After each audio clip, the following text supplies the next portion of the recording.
In this clip, I'm going to demonstrate to you guys how you can do restrained recalls if you're by yourself and don't have a helper.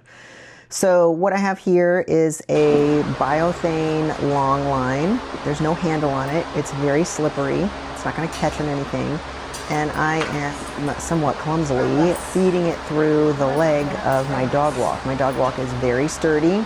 I know it's not going to move anywhere. And I know that this long line isn't going to catch on anything. So I've got my toy, I've got my treats. I'm just going to use a toy for this primarily. And I'm working on getting it out of Alice's mouth. I've got the long line in one hand and the toy in the other. And before I walk off, I want to make sure that she's lined up so that the long line is pulling back. I don't want her to twist in that harness. Ready, steady, Alice, come. So that's a recall. So I've got some tension on the line. I'm building up some frustration. She wants to get to me. And it's a short recall, but it's still a good rep. So she wants to get to me. And just before I say Alice come, or sorry, just after I say Alice come, I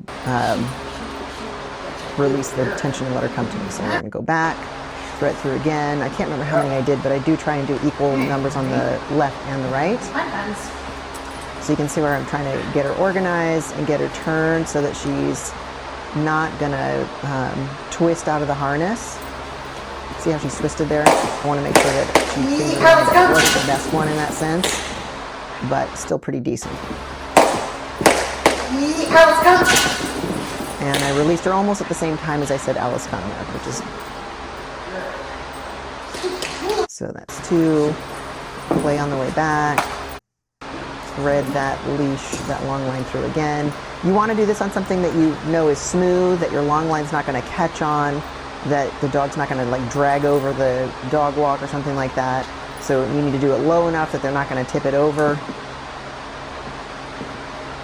She doesn't have an out yet, so the thing that's taking me so long here is getting the toy out from her.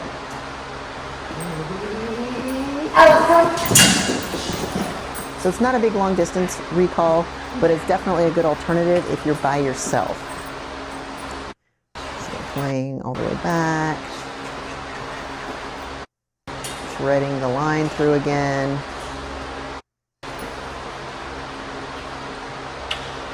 Okay, here we go.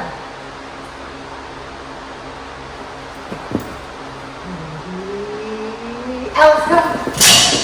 And taking off. There's a little bit of resistance when the long line it does catch a little bit right at the very end, but still I know that it's not going to get stuck. One more? One more.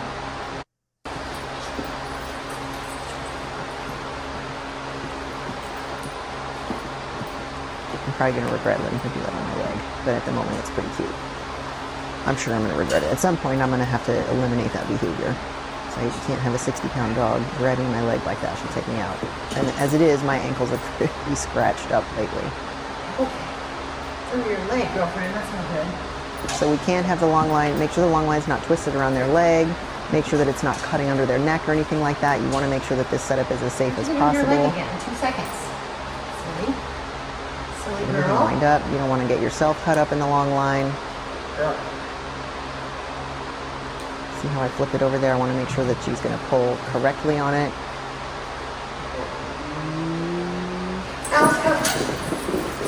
So this can be a good alternative if you don't have someone to help you out with restrained recalls. You do need to make sure that everything is set up so that it can be pretty safe.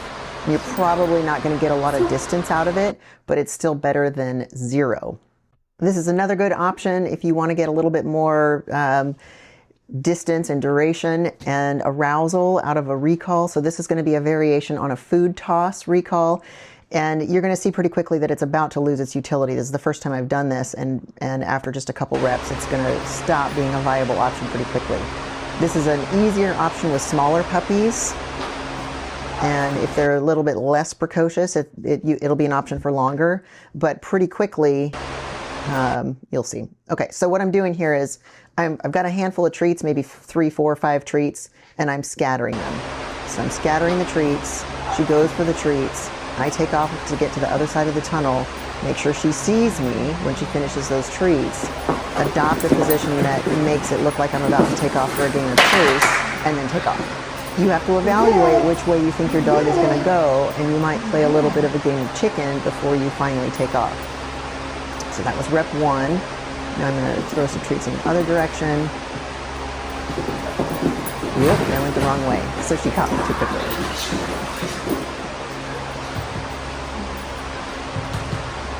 We're going to play again. I'm going to get some more cookies out.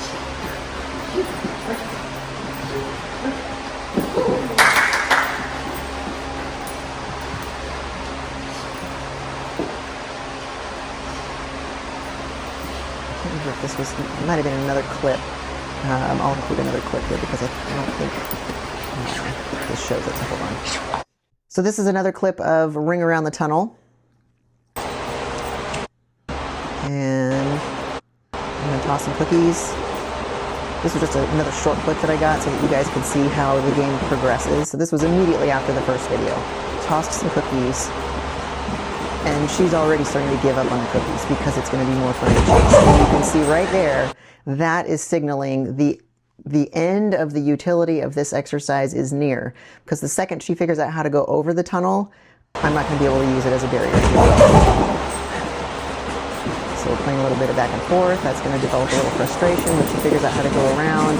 I'm going to give her an easy win that time because it took her a while to figure out what was going on.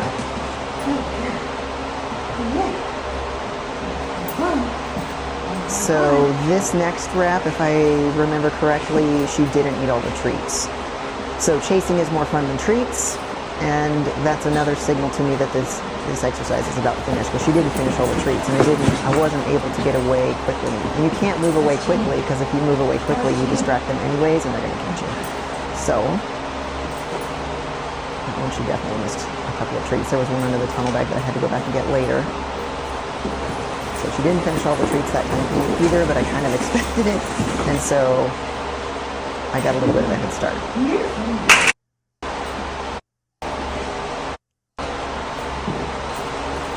And I think that might have been the end of the game. Yeah, that was the end.